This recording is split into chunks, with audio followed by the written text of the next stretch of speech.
Ephesians 5:22, wives, submit to your own husbands as to the Lord. For the husband is the head of the wife, even as Christ is the head of the church, which is his body and is himself its Savior. Now, as the church submits to Christ, so wives should submit in everything to their husbands. And that's all we're going to have time to get to today.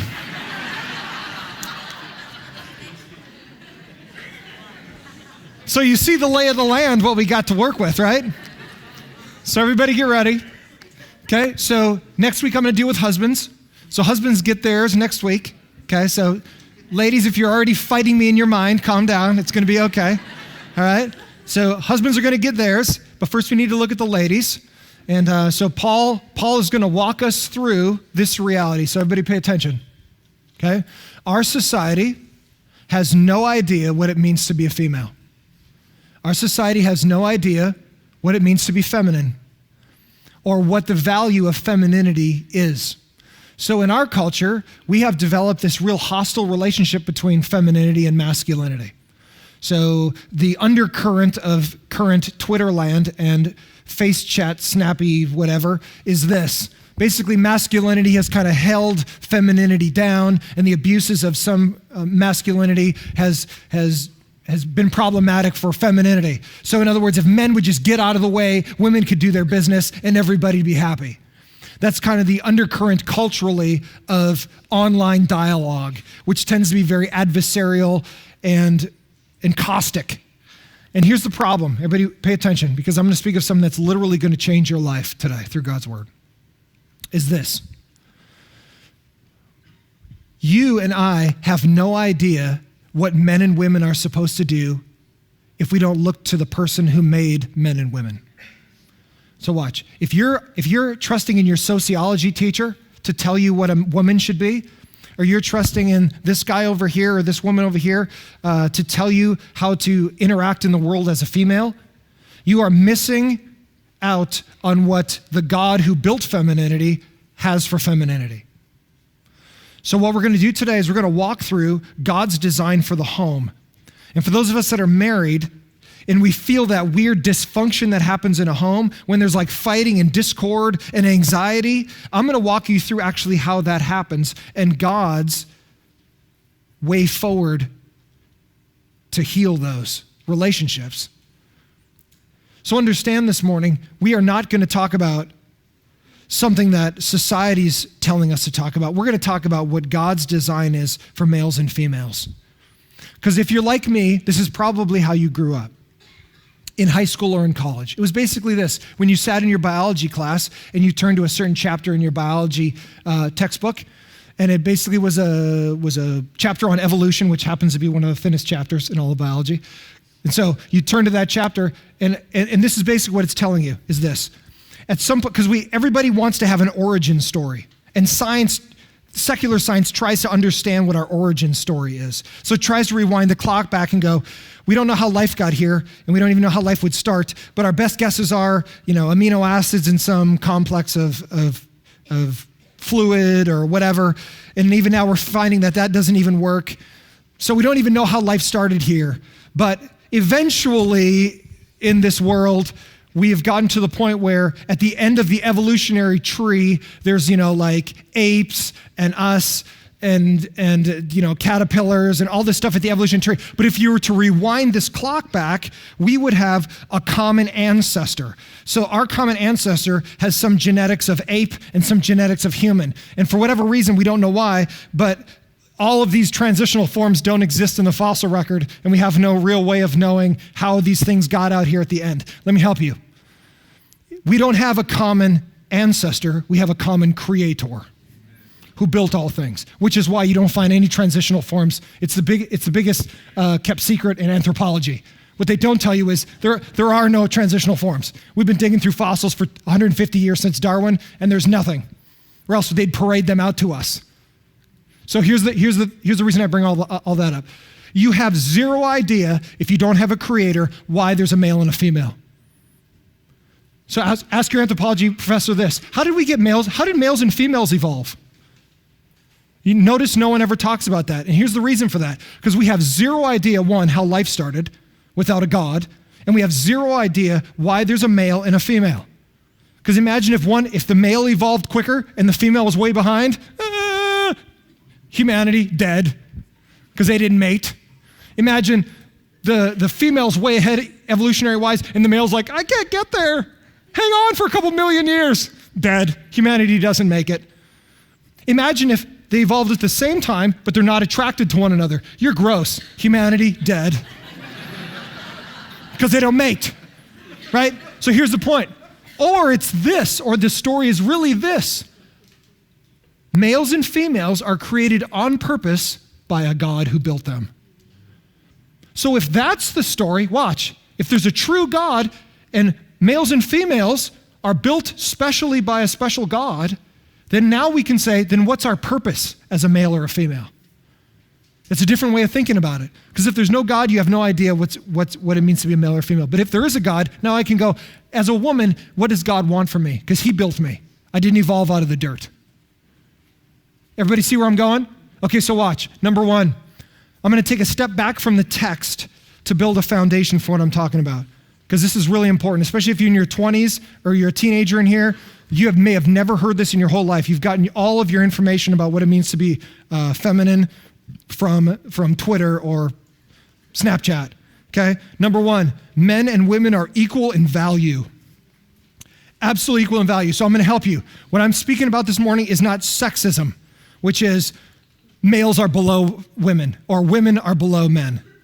What I'm speaking of is equality in value. Everybody watch.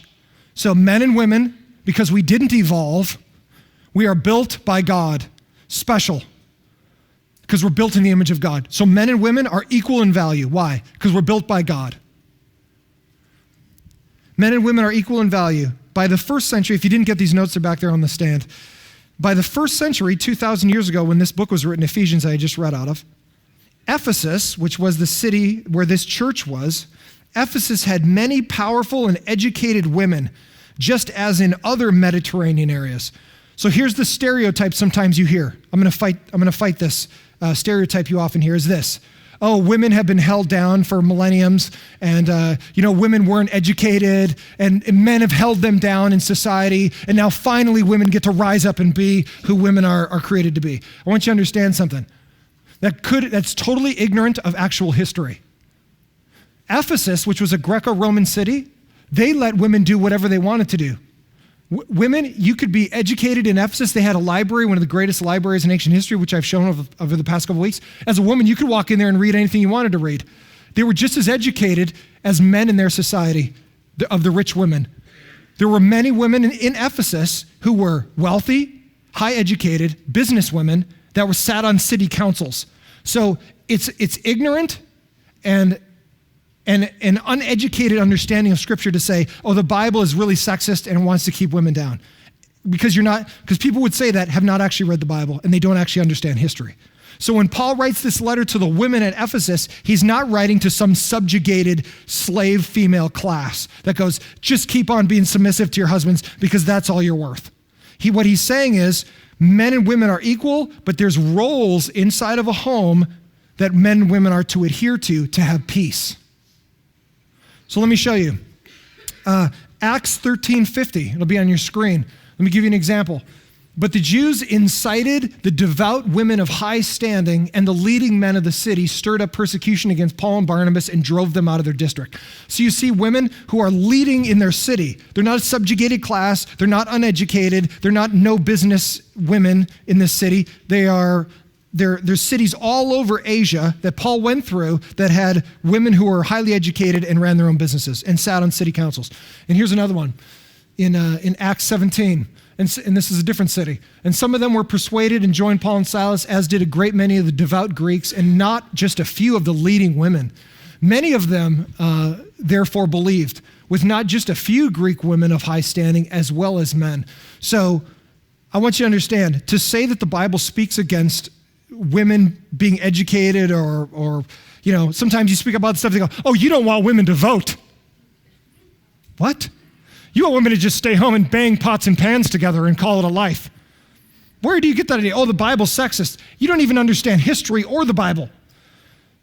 Because in some societies, sure, there was a subjugation of women, but in most societies, especially the ones of the New Testament, women did all the things that men did in many of the high classes. And I say that for this reason. Don't buy into the stereotype that somehow the Bible speaks differently about women than it does about men. As there were people from all social classes in the church at Ephesus, they needed to be taught God's design for their homes. Ready? The sexes didn't evolve, but God created them to complement one another in marriage. So in marriage, you're designed to complement one another. Femininity complements masculinity. Masculinity complements femininity.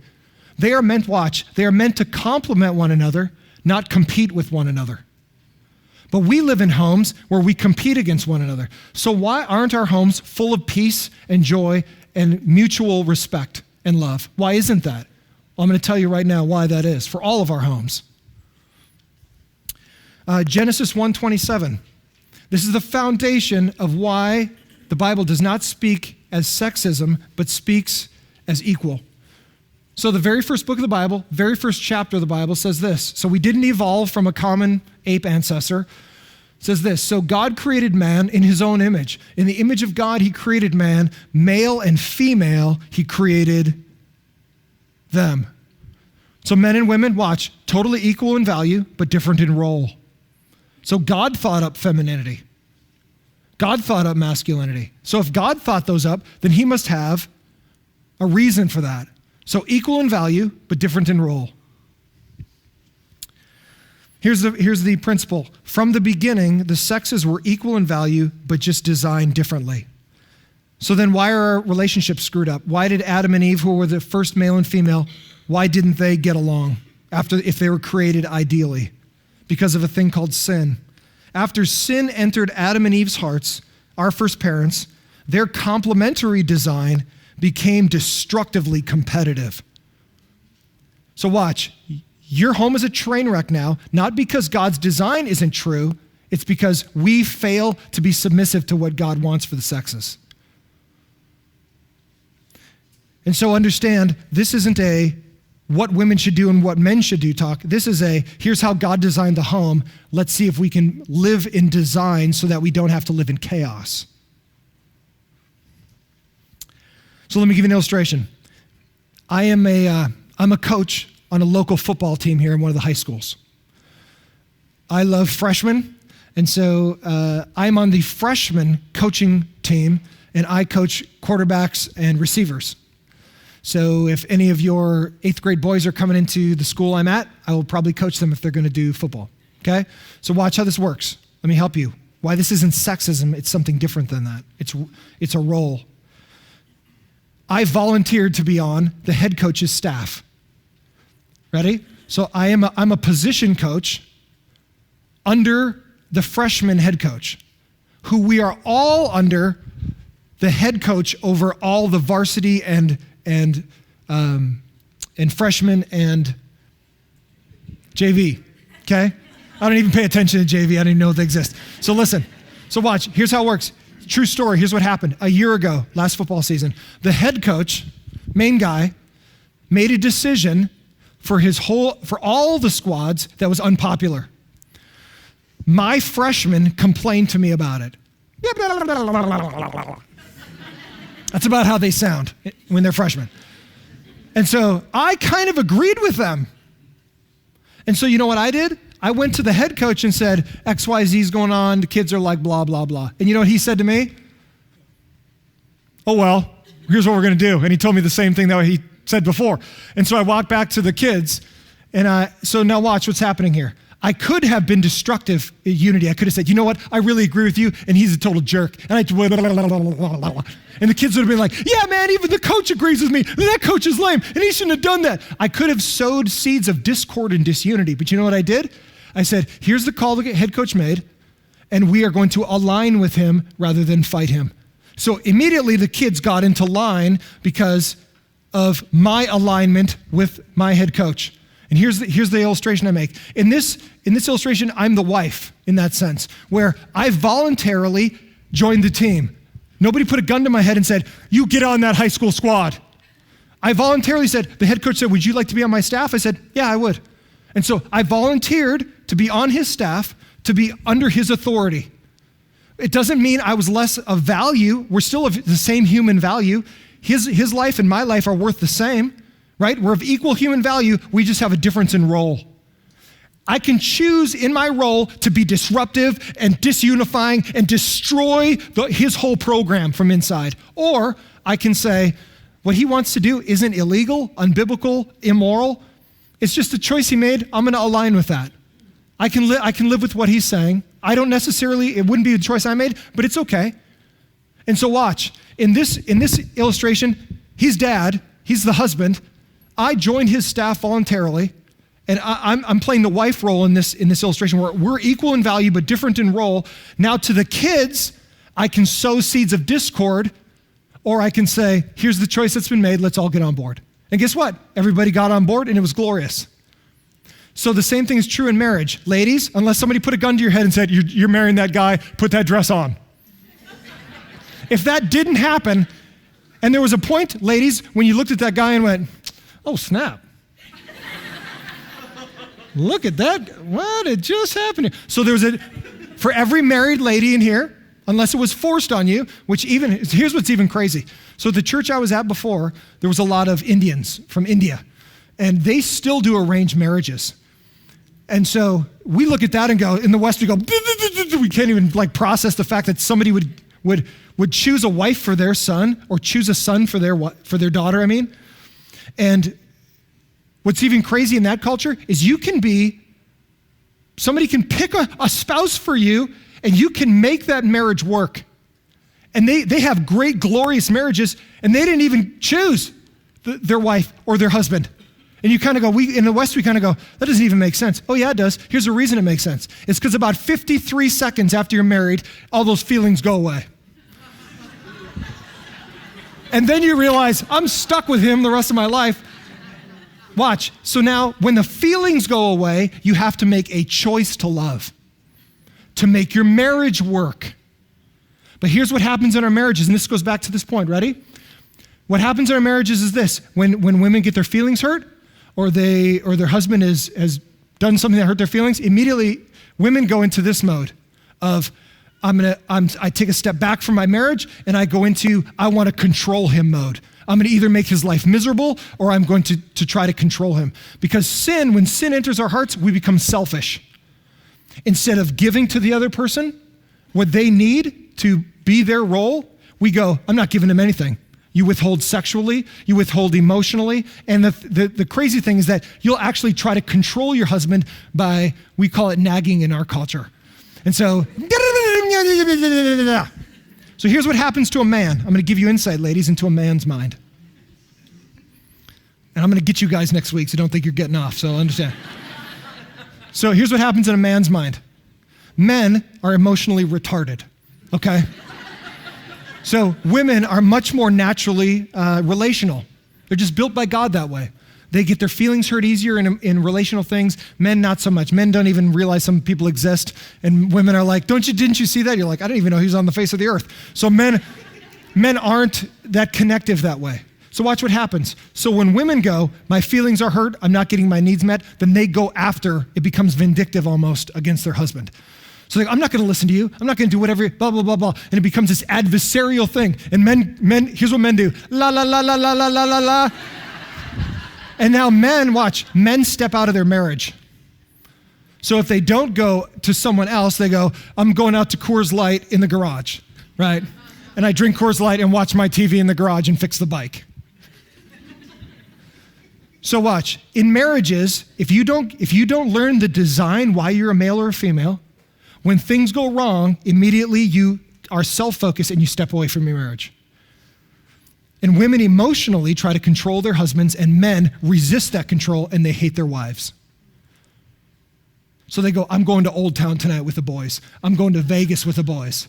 And now women who are left at home go, oh no, I'm going to the vineyard with the girls then. Well, who's watching the kids? I don't really care. So watch. Instead of having a home that has peace, people know why they exist in a marriage, all of a sudden now there is conflict, there's distance, there is defensiveness against men and women. And now children, if they're in the mix, go, why is my parents' marriage so jacked up? So for those of us that had a jacked up parental marriage that was over us, we look at that and go, well, that doesn't work, so I'm going to do my own thing. Well, here's my encouragement to you. Do it God's way, and you'll be blessed. Do it Twitter's way, and you're headed for a train wreck. So look at this. Here's the principle. An abuse of God's design doesn't mean discarding it, but rather recovering it.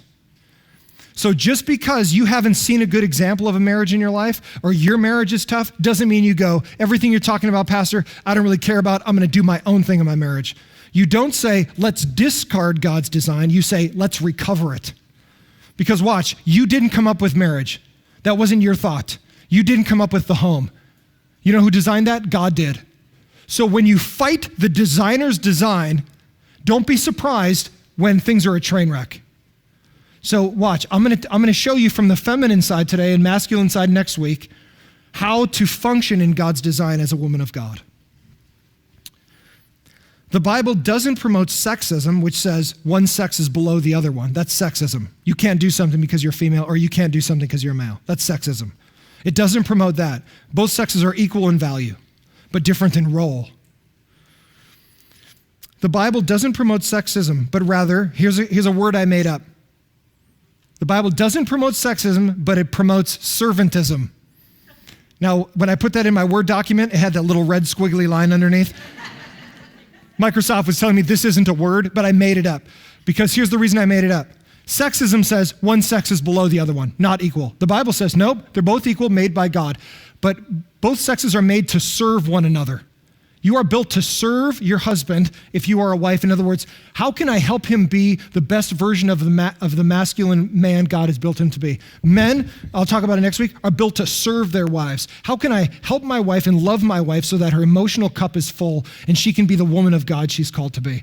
When both sexes serve one another, it's amazing how the home flourishes. When both sexes go, what's in it for me? I'm not doing anything until you do something. You're headed for a train wreck. You're headed for divorce. You're going to die. Why? Because the more inward focused you are, the more you die yourself. So in a sad, ironic way, the thing that women want the most, which is relational connection with their husband, they don't get because culture's taught them, be all about yourself. And so the thing that women desperately want, which is, let's have peace in this home. Let's have love in this home. Let's have a home that just honors God and we feel joy. That's the home that women want. But our culture says, be all about yourself, and if he doesn't do what you want him to do, then screw him. Just get out of this marriage. And husbands, same thing. They're like, oh, she's not making you happy, get out of here. When you have a culture that does that, it's no wonder our homes are a disaster, and divorce rates are sky high. Why? Because no one's happy, because no one even knows how to serve in their home. So the Bible doesn't promote sexism, it promotes servantism. Serve one another so that you can both be mutually edified. The Bible doesn't say, so look at this.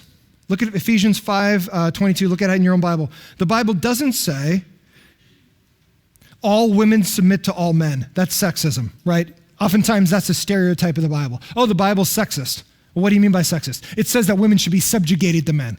Where does it say that? I don't know. It says it like in Ephesians 5:22. Look at it in your own Bible. What does it say? Wives, submit to your what? Your own husbands. This is not a less than, this is an equal to, but different roles. It doesn't say all women submit to all men. That's sexism. It doesn't say that.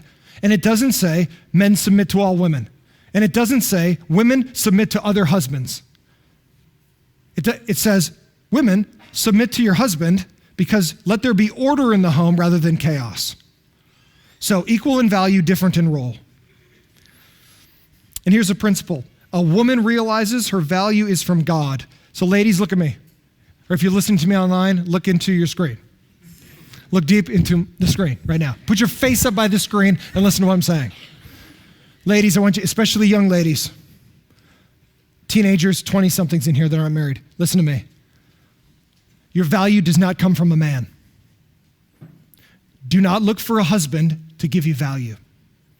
Don't look for a date to say, now I'm validated. Why? Because he said I was beautiful, because he said I was super attractive, because he wants to be with me forever. I know that's a longing in your heart for most ladies, but don't let that be the reason that you go after a guy. Listen, your value is in God. If you get that twisted and you look for your value in a guy to validate the fact that you're an attractive female or whatever it is, here's what's going to happen, is you're going to get used, because guys will use words to manipulate women to get what they want, and then they move on. Which is why the Tinder type things and all that kind of stuff is a disaster for women especially. Because you end up leaving sexual relationships going, I feel used, I feel dirty, I wanted a relationship, but all I got was used. And it's just swipe left, swipe right, and we're done. So understand, friends, ladies, your value comes from God, not from a guy. When you know your value's from God and not a guy, you can make better decisions about guys that you date or guys that you want to be a mate. So remember, ladies, where's my value? My value's in God. Why? Because he made me, and that should dictate who I date. If a guy's a total tool bag, he's out. If he doesn't love God, he's out, even though he says, I'm awesome, and I got sweet hair. He's out, and I got pretty eyes. And like, is heaven missing an angel? Because I think you fell from heaven, even if he says that. Yes, ladies, even if he says that, he still could be garbage. So who do you look to? You look to God. Where's my value? It's in God, not in a guy. So understand this. A woman realizes her value is from God and accepts her role then as a female, as a wife, if she gets married someday, to help bring order and peace to herself, her husband, and her home. Everybody with me? So it's not value, not less than. That's sexism.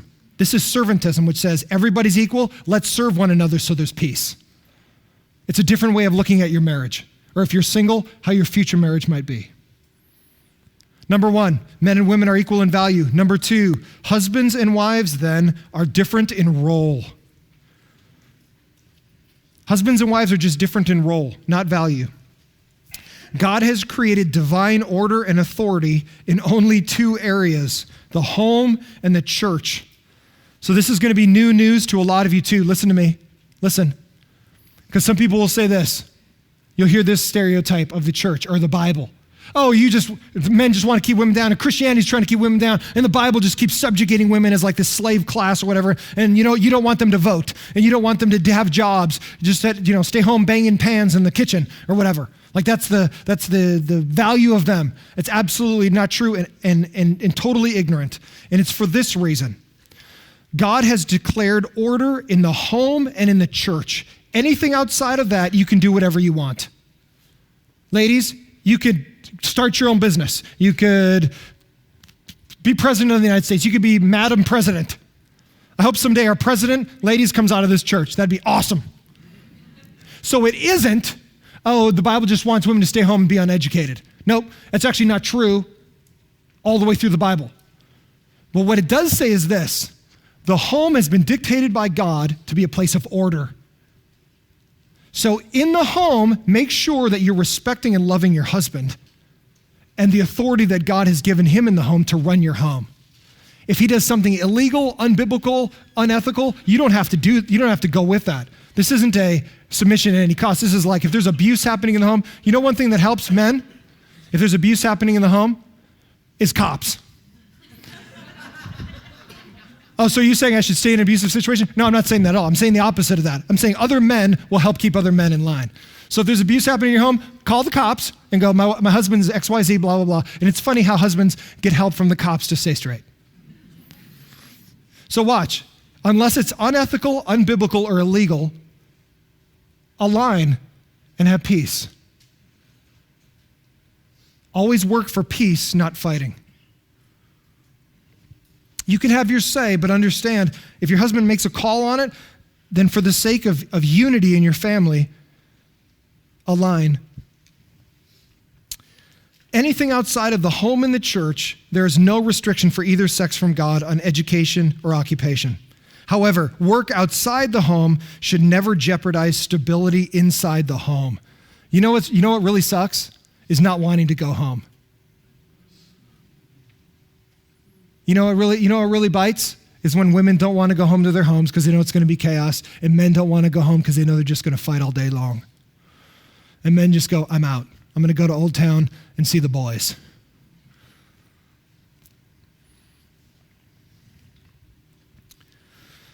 Let me give you an illustration. At one of the churches I was at formerly, most women, because they are heavily relational, even jobs they choose tend to be relational. So even women today that go, I'm going to start a business, you know what kind of businesses women usually start? Daycares, preschools, things that tend to be very relational, that take care of people, caring type of businesses. Men, it's usually tech and phone junk and all kinds of stuff, toasters or whatever. Men create those things. Things that aren't really relational, they just toast, right? So watch, in the church I was formerly at, it was kind of odd because a woman that sang on our worship team, she was the head of her department in mathematics, where for most women, they don't normally go into like coding. Women don't usually like to sit down and like bang out code and drink Red Bull and stay up for 3 days to come up with new software. Sometimes, but it's not normative. So it was odd that she would sing on our worship team, and guess what? She was head over one of the math departments in one of the most prestigious engineering schools in the world, and she happened to be on my worship team. People would quote her about mathematical research she was doing in journals around the world. So she's at the top of her reality. Well, guess what? Her husband, nobody even knew who he was. He never got quoted by anybody. His face I don't even think is online, even in like Google Images or whatever. And so there was a huge disparity in the prestige she had and what his job was. But what was amazing about their relationship was she always respected him and loved him. And when there was, non-moral type decisions, she always deferred to him. And it was amazing how the respect that she gave her husband, though she was at the top, you could see her online right now. She was at the top of her occupation, but it didn't affect the order in her home. And I thought that was awesome that she would sing and worship, and she would also connect with her husband in a godly, Christ-honoring way. So watch, here's my point. It isn't about what occupation you do, it's about the role you take at home. It has nothing to do with your value, has everything to do with what you've been called to do as a wife. Because it will create peace and order in your home. If you don't do that, if you go, I do whatever I want, man, I make this money, #my money. If that's gonna be your attitude, understand you're gonna hate your home. You're gonna hate your home. And it's gonna fall apart, and you're gonna go to divorce, and you're gonna have to split your assets. And it's a disaster. It's a mess for those of us that have gone through divorce. So what I'm encouraging you with is don't go there. Do it God's way, and you'll be blessed.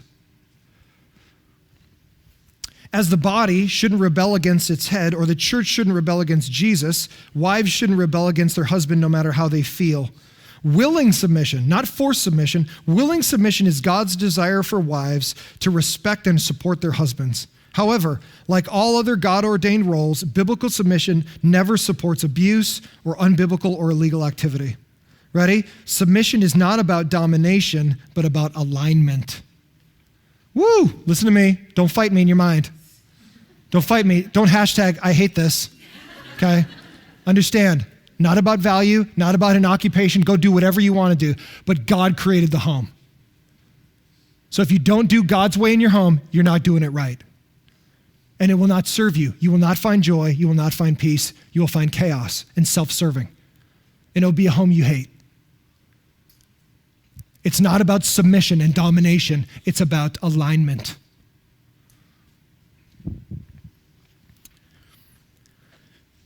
All successful teams, like the Minnesota Vikings, and all successful teams and organizations have people equal in value, but different in role, acting in perfect alignment. Ready? Health of the home is the foundation of personal self-worth, of cities, of churches, of nations, of civilizations. Jesus is calling right now to let you know you better be listening. Wives have the power to bring blessing or not. Ladies, you have massive power. Femininity has huge power because you are the relationship pusher. You push relationships. And if you choose to have a dysfunctional relationship, that's often the fruit you eat.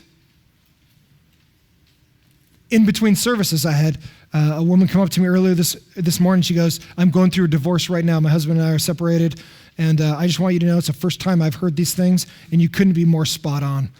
I have 2 successful jobs that take me out of the home a lot, and I have a husband who, watch what happens, ready? And I'm gonna touch on this next week. What happens when a woman goes, I'm gonna basically play the role of a man? Men go, cool, I'm out. You got that. Woman, hear you roar over there. I'm just gonna live my own life. I'm gonna get my own job and do my own thing. And so what happens is you've got 2 people doing the same role, and then the kids go, what's happening here? And she goes, it's a mess. And she goes, I've never heard these things before, but I can't believe it. This is exactly what's happened.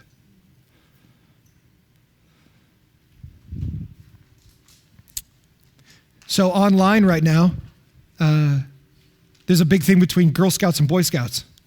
And our culture can't even figure out what males and females are anymore. And so there's a big thing about Boy Scouts and Girl Scouts. And so some people have said, why